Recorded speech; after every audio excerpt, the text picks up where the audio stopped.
If someone told me a year ago that I'd be sitting here writing about my wife's affair, I'd have laughed. We weren't perfect, but we were solid, or at least I thought we were. Her name is Lena, 32. We've been married 7 years, together almost 10. I'm Evan, 34, an architect. We live in a quiet neighborhood, the kind of place where people wave when they mow their lawns. Our lives weren't exciting, but they were comfortable. And that's probably where it started, with comfort. You stop flirting, stop asking questions, stop noticing. Love doesn't die in a fight. It fades while you're busy being responsible. The first time I noticed something was off was small. Lena started dressing up more for work.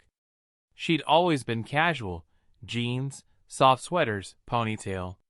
But suddenly, it was eyeliner, heels, perfume I hadn't smelled since our dating years. I teased her about it. "You trying to impress someone?" She smiled. "Myself." I laughed, but it stuck in my head. Around the same time, she started working later. She said the company was going through a big project, new client, tight deadlines. I believed her. I wanted to. She'd text me around 9. "Heading home soon." And I'd still be awake when she walked through the door at 10:30, tired but smiling, smelling like coffee and cold air. It was all believable. Ordinary. That's the worst part, how ordinary betrayal looks before you know what it is. A month later, I started noticing changes I couldn't ignore. Her laughter, different somehow. She'd zone out during dinner, scrolling through her phone with this tiny smile that wasn't for me. "Who are you talking to?" I asked one night. "Just people from work," she said. "We've got a group chat." It was plausible. Always plausible. Then one night, she came home late, really late. Past midnight. Her cheeks flushed, hair messy. She apologized quickly, saying she'd lost track of time. I didn't push. But when she hugged me, I could smell someone else's cologne on her coat. Not strong, but distinct, sharp, woody. Not mine. I told myself I was being paranoid. A week later, I found out his name. She left her work laptop open on the dining table, something she never did. I wasn't snooping. I was cleaning up after dinner, and the screen came on by itself when I moved it. There was a chat window open. "Nathan, work." I swear to God, I didn't want to read it. But my eyes caught a line I couldn't unsee. "You looked incredible today." "I couldn't focus during the meeting." "Stop it," she replied, followed by a smile emoji. "I mean it. If you weren't married." I closed the laptop. My heart was pounding so hard I could feel it in my fingertips. That night, I couldn't sleep. She was next to me, breathing softly, the same person who used to fall asleep on my chest watching bad TV. And all I could think was, how long has she been half gone? For the next few days, I tried to convince myself it was harmless. Flirting, maybe emotional, but not physical. You'd be surprised how much denial the human mind can hold. She kept saying she was tired. That work was intense lately. We barely touched. Even small gestures, her hand brushing mine, a kiss on the cheek, started feeling scripted, like she was performing a memory. The more I tried to talk to her, the more she pulled away. "You've been acting weird," she said once, half annoyed. "I could say the same about you." She sighed. "Evan, I'm just tired. Not everything's about you." That one hurt. Because she was right, but also completely wrong. One Thursday night, I decided to surprise her. I ordered dinner from her favorite type place, cleaned the apartment, even bought a bottle of wine. I texted her, "Don't eat anything, I've got something waiting for you." She didn't reply. Hours passed. 9, 10, 11. Finally, at 11:47, she walked in. Her makeup was smudged, hair slightly tangled, That same scent again, the cologne that wasn't mine. She froze when she saw the table set, the candles, the food gone cold. "Oh," she said softly. "You didn't have to." "Where were you?" I asked. My voice came out too calm. "Work ran late." "At midnight?" She opened her mouth, closed it. "Evan, please, not tonight." "Then when?" I asked. "When is a good night to talk about what's going on?" She looked at me, eyes filling with tears she didn't shed. "Nothing is going on." But it wasn't the words that betrayed her. It was her face, the guilt, the fear, the exhaustion. She wasn't angry that I didn't trust her. She was angry that she couldn't keep pretending. That night, she slept facing the wall. I lay awake, staring at the ceiling, realizing that silence has its own kind of violence. I didn't need proof anymore. I already knew. And yet, I still wanted to be wrong. I told myself I wouldn't dig. That if she was doing something, I didn't want to become the kind of man who checks phones or follows cars. But pretending not to know started to feel worse than finding out. The distance between us grew into something physical. I could feel it across the couch, in bed, even in silence. We'd talk, but never about anything. Every sentence felt rehearsed. Every smile cost effort. She started leaving earlier for work. She said she had morning meetings, but one morning I watched from the window. Her car didn't turn toward her office. It turned left, toward downtown.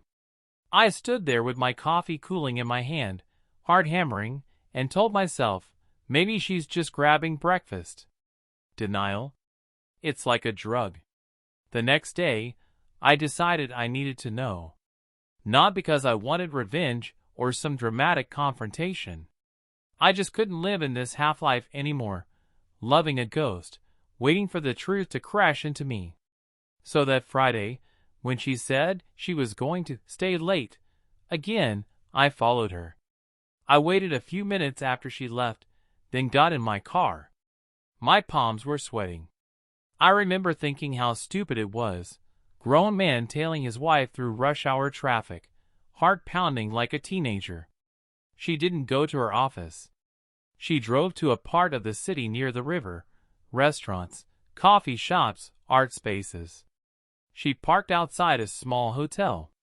My first instinct was to leave. To drive home, pretend I hadn't seen anything. But I didn't. I stayed. I watched. A few minutes later, a man came out of the hotel. I recognized him from her LinkedIn, Nathan, her coworker. Tall, neat beard, the kind of guy who looks like he practices every expression in a mirror. She got out of her car, and when she saw him, her whole body changed. Shoulders relaxed, face lit up, this soft warmth I hadn't seen in months. Then she hugged him. Not a "good to see you" hug, the kind that lingers, where two people breathe each other in. They stood there talking for a minute, laughing, close enough that their hands kept brushing. Then he leaned down and kissed her. It wasn't long. It wasn't passionate. It was worse than that, gentle, familiar. Like they'd done it before. I didn't get out of the car. Didn't honk. Didn't confront. I just sat there, gripping the steering wheel, trying to breathe through the nausea crawling up my throat. When she went inside with him, I finally drove away. I don't remember the drive home. Just the sound of my heartbeat and the taste of metal in my mouth. She came home at midnight. I was still awake, sitting on the couch. She looked surprised, not guilty, not scared, just surprised. "Hey," she said. "You're up late. Couldn't sleep." She started to walk past me toward the bedroom. "Did you have fun?" I asked. That stopped her. She turned slowly. "What?" I said, "Did you have fun?" "At the hotel." Her face drained of color. "Evan, I followed you," I said quietly. "I saw you with him." She didn't say anything at first. Her mouth opened, closed. Then she whispered, "I'm sorry." It wasn't denial. It wasn't shock. Just "I'm sorry." And somehow, that hurt worse than anything else. We sat there for a long time, not talking. The kind of silence that makes you realize words are useless now. Finally, I asked, "How long?" She hesitated. "A few months." My chest tightened. "Why?" She covered her face with her hands. "I don't know. I didn't mean for it to happen. We started talking after hours, just venting about work. Then it became something else. I felt alive again. Seen." I laughed, not out of cruelty, just disbelief. "So I stopped seeing you?" Her eyes filled. "No, you stopped looking." That one hit like a knife. Because part of me knew she wasn't wrong. I wanted to scream, to call her a liar, to throw something. But I didn't. I just sat there empty. "I loved you," I said. "Every version of you. Even when you started disappearing." "I know," she whispered. "That's what makes this worse." She offered to sleep on the couch. I told her it didn't matter anymore. That night, I lay in bed, staring at the ceiling, hearing her cry quietly in the other room. It's a strange kind of pain, when the person who hurt you is the only one who could comfort you. The next morning, she asked if we could talk. I nodded. She made coffee, out of habit, I think, and sat across from me at the table. Her hand shook when she spoke. "I don't want to lose you," she said. "You already did." She started crying again. "It wasn't supposed to go this far." "None of it ever is," I said. She admitted it all. The texts, the dinners, the nights she said she was working late. She said she'd ended it, that she realized she'd made a terrible mistake. I listened. Every word sounded rehearsed, practiced, like she'd been preparing for this conversation long before I caught her. "I can't undo it," she said finally. "But I want to try to fix it." I didn't answer right away. Because the truth is, I didn't know what I wanted. I still loved her. That's what made it unbearable. Love doesn't just disappear the moment trust breaks. It lingers, like a ghost sitting beside you, whispering, "Remember who she used to be?" But so does the image of her in that parking lot. And that's the thing about betrayal. It doesn't just replace love. It coexists with it, until one finally kills the other. That night, I packed a bag. She didn't stop me. When I reached the door, she said softly, "I wish you'd hate me. It'd be easier." I turned back. "You don't get to choose how I feel." And I walked out. I didn't go far, just a friend's place across town. He didn't ask questions. I didn't have answers anyway. Lying on his couch that night, I stared at the ceiling again and thought about something she'd said. "You stopped looking." Maybe she was right. Maybe I did. But that didn't justify her looking somewhere else. Somewhere in between all of it, the love, the lies, the silence, we'd lost each other. And neither of us noticed until it was too late. The first few weeks after I left were strange. I kept expecting her to call, to apologize again, to beg, to yell, something. But she didn't. We both seemed to understand that words wouldn't fix anything anymore. I stayed at my friend's place longer than I planned. At first, I thought I just needed a few days to clear my head. Days turned into weeks. Every night, I'd come home from work, pour a drink, and scroll through our old photos like some masochistic ritual. We'd been happy once. Not perfect, but real. And that's what broke me the most, knowing that the same woman who used to fall asleep in my arms, who used to text me, "Be safe," every time I left the house, was now someone I didn't recognize. Love doesn't turn into betrayal overnight. It fades, quietly, while you're too busy trusting. One night, about 3 weeks after I left, she texted, "Can we talk?" I stared at the message for a long time before replying. Tomorrow. When I came by the house, she cleaned everything, the table set, candles lit, like she was trying to recreate a life we'd already lost. She looked smaller somehow. Tired. "Thank you for coming," she said. I nodded. "You said you wanted to talk." She took a deep breath. "I ended it. For good this time." I didn't react. I think she wanted me to ask why, but I didn't need to. I already knew the answer, guilt. She went on. "I've been going to therapy, trying to understand why I did it. I know sorry doesn't fix anything, but I am. Every day."